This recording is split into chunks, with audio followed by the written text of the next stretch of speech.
Hey, so as I promised, I will share a few thoughts on the Meghan and Harry interview with the talented Oprah. And I don't believe they would have trusted anyone else to really, ask the questions that needed to be asked, give them the platform to say what they needed to say, and in the best way possible. So I'm really grateful for Oprah in that regard, that she gave them that safe space to discuss these things. And that's about where it ends when it comes to Oprah and her assistants. So I watched this interview at 7:30 p.m. Australian time because I think, the Australian news services thought it would be better for it to be at a time when most people were back from work, were free, not during the day where we would all definitely miss it. And I do appreciate them for that because I had the baby to sleep on time. I had made food, and just to say, I had my oxtail because this was a special occasion and I really wanted to watch this documentary while I'm eating good food. So I made oxtail and sadza, which is like amazing food. So the first thing I have to talk about is the one thing, to be honest, it's not one thing that's really moved me, but one of the greater things that moved me is Meghan's suicidal thoughts. The pain that she was going through, the lack of support that she got within the organization. One of the things that people always say when you have these issues of, suicide, potential suicide, heavy thoughts on your heart, is to call out for help. And she did that because Meghan was able to be honest with herself, to tell herself that, I need help. Where I am cascading to is a bad place to be in. And I commend her for that because I do not believe it's easy. A lot of us, when we, are burdened with heavy things in our hearts, things that make us feel a certain way, we find it really difficult to even speak to our most trusted friends, even our parents, when it comes to these things. But Meghan, being the admirable woman that she is, had a realization that she needed help. On the other hand, the people who I'm not impressed by are the institution or the firm that, took her concerns lightly. I'm saying lightly is even an overstatement. They did not take in her considerations at all. And for them to let her know that, it's been something that always happens to people, you just deal with it, you just cope, you can't go anywhere, is really wrong of them. Because when we always say we need our leaders to lead by example, that also means the British royal family. They also need to be the people who are not only supporting these charities for mental health, for children, for refugees, all these charities, but to also be living the truths every day. And they have not been living these truths every day. If a woman can come to you, regardless of her color, regardless of her status, regardless of whether or not you like her, but a woman comes to you begging you for help, begging you for you to organize some assistance for her, because it is literally a matter of life and death. And as people, you can just sit there, look at her, and with a plain face advise her that, actually, there's nothing we can do for you. So, just try to sort it out by yourself. I was really disappointed. By that. And I don't think anything that they can say when it comes to that can really change my mind on them, on their treatment. It even makes me very embarrassed that they have patronages, that they claim to work with charities, but when they cannot actually, as ordinary, original people with compassion, with hearts, be able to help a fellow person. And, if you're telling me that these are the rules of the British royal family, then something needs to change. Either the rules within the organization need to change, or either it's time to demolish this organization that carries such archaic rules. And that's just my opinion. I'm happy for you guys to have your own opinions on anything. I don't expect everyone to agree with me with my opinions, and that's okay. And I'm happy, of course, to hear your alternating opinions. That's also okay. I'd love to hear what you guys have to say because I'm not an island. I learn from you, and hopefully you can also learn from me. So the other great thing, which I was shocked, I had my mouth open, which almost brought me to tears, was the issue of Archie's skin color.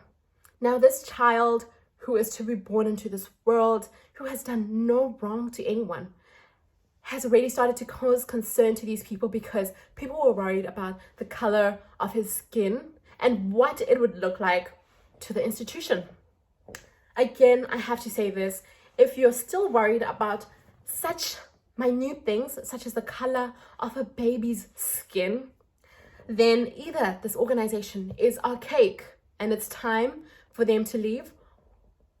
I don't even have an or, because I want to say, or they can change their minds about it. Nah, I don't have an or about this.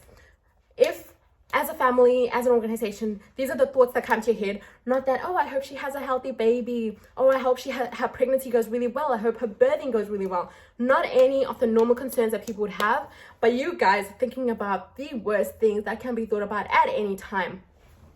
But it will also take a Black person such as myself, or even another person with just normal eyes, to take a look at Meghan. And Meghan, to be fair, even though she has Black and she has white, is more white passing. She's more fair in color. Even her hair, the way she does it these days when she straightens it out, it really allows her to be more acceptable.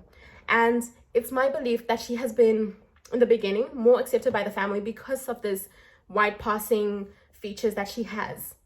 I don't believe, how as bad as it is, I do not believe that if someone of my skin color had fallen in love with Harry, that marriage would have been given the blessings that it was in the beginning. And I don't believe if Harry had fallen in love with someone who didn't have the qualifications, the background that Meghan had, I also don't believe that relationship would have been sanctioned. Because as a Black woman, we would have had to work 30 times harder than our white counterparts. And I think you guys know that this is true not only in situations such as dating, it's true in the workplace. Some of us are being managed by people who have zero qualifications. Some of us have been bullied within the workplace. Some of us have encountered racism. Listen, it doesn't even need to be within the workplace. It could even be on the road. You're walking to the train, you walk into the bus, you're just taking a walk. Hell, you're even walking a dog and you've encountered something. And I am mostly disappointed by any Black woman who stands in support of an institution that is as racist as they have proven us to be. I'm sorry, there's just no excuse for you to be in support of an institution like that does not support or look after any person who is literally white passing. She's not even that Black. And as a woman, besides the fact that she's Black or she's white or she's mixed, as a woman, I would expect you to have more compassion for Meghan. And I'm really disappointed in a couple of people who've been coming to me and, having their own opinions. Again, entitled to your opinion. But I'm also entitled in my disappointment, and I am. There's so many things I had to touch on. So the other thing is I'm really disappointed in Queen Elizabeth, actually. So after their Australia tour and the little islands that they also visited, this is when there was a real shift in the energy, a real shift in what the media had to say about them. And I really do believe that if Queen Elizabeth, being the person who is this powerful, would have come out and spoken to the media or had issued a statement as the Queen herself in support of Harry and Meghan, then I really personally do believe they wouldn't be in such a dire situation.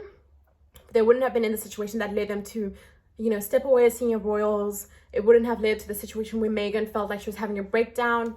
And I really do believe that Meghan and Harry in their interview were really supportive of their grandmother, and they were like, oh, she's really supportive, she loves us, she's really been on our side, yada yada. But I don't know, I feel as though either they're protecting the Queen or they have been advised to not throw her under the bus. But if Meghan and Harry take a moment to be honest to themselves, the lack of support that they mentioned in their interview, for me, the greatest lack of support comes from the head of the house, who in this instance would be the Queen.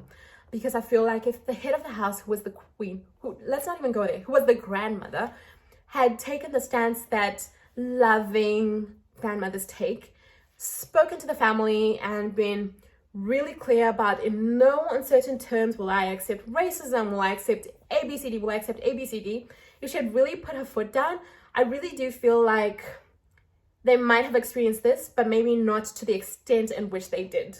And I'm really disappointed. It makes my heart ache to know that their grandmothers of this nature, to know that their grandmothers who will be able to cut you off financially, but still be like, oh, but I really love you. I love you. Oh, have a Zoom call. Oh, hey, Archie, I love you. But you've got no money. Or even be even be like, oh, I'm actually not concerned for your safety or the safety of my great grandson. I really do not care. But you know what? I'll have a Zoom call with you every other week because I love you. Nah. Do you know what? My grandmother, I believe your grandmother, if they are 100%, would go out of their way, would rather they, be homeless, would rather they have no money to make sure that you are comfortable, you're taken care of, you get the things that you deserve. And for me, I don't know what grandmothers you have in the royal family, but that was something that really hurt my soul personally, and I couldn't deal. I couldn't deal. I'm sorry. And it's been really unfortunate that I have to say it, white supremacists and just these white people have been given a platform for them to say garbage. To be honest, I'm really disappointed, and in this, I'm talking about Piers Morgan. I'm really disappointed in the comments that he makes, and I don't know if he makes those comments because it's something that earns him money, like it's a money cow for him, and if he goes with what other people feel, he gets sponsorships, he gets deals. I don't know if that's the case. I also don't know if it's truly what he believes. I don't know if it's because Meghan refused to go on a date with him. I don't know if it's because he wasn't invited to the wedding. I don't know why he is like this, but I'm definitely really disappointed in the comments that he says, in the statements that he says, and wants to pass them off as facts, as what we should all always believe in, and in his inability to really listen to people from the other side, or even give them a platform to voice their concerns, their beliefs. And you know what, I know we cannot have people who are always in agreement, but especially when it came to, like, for example, Meghan's statements on her suicide, he really brushed it off, and he really took us steps back when it came to how we deal with situations such as suicide, such as mental health.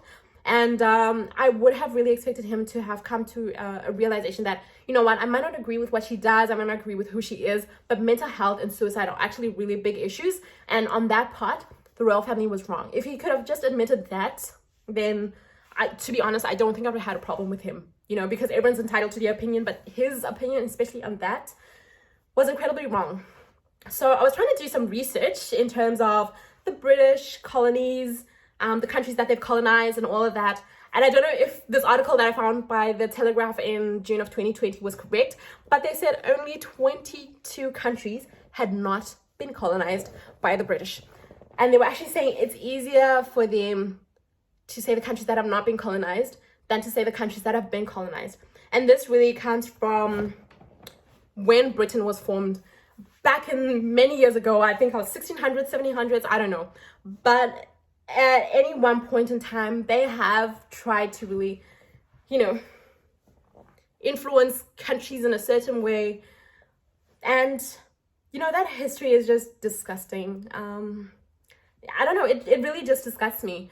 And I do come from a country that was a former British colony. It's a history that I am not proud of, but I am proud of the history of my elders and my ancestors fighting for the freedom of this country from, people like that. Because, what sort of a human being are you if you go and think it's okay for you to do things such as colonization, to be a part of slavery?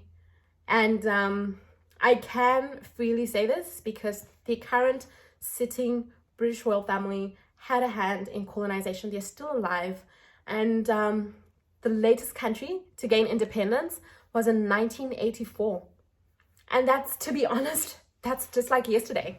And it was Brunei, but we would have expected better from these people. And from my understanding, the only reason why a lot of these countries were able to gain independence is because of the way that there was a shift in, the political way in which we handled things, and just what we did. Actually, I'm not even sure if South Africa was a British colony. Maybe. I don't know, because South Africa might actually be the latest one. I don't know. I have to do research, I have to read up more on that. So I think I've, really voiced where I'm coming from with this. I 100% believe what Meghan has to say, and I have no reason not to. That's the honest truth. And I'll be happy to hear what you guys think, your thoughts, your train of thoughts, where you're coming from, where you're going with all of this, you know, just so we can have an open and happy discussion about this. So be sure to share your thoughts and your comments. I look forward to this. Bye.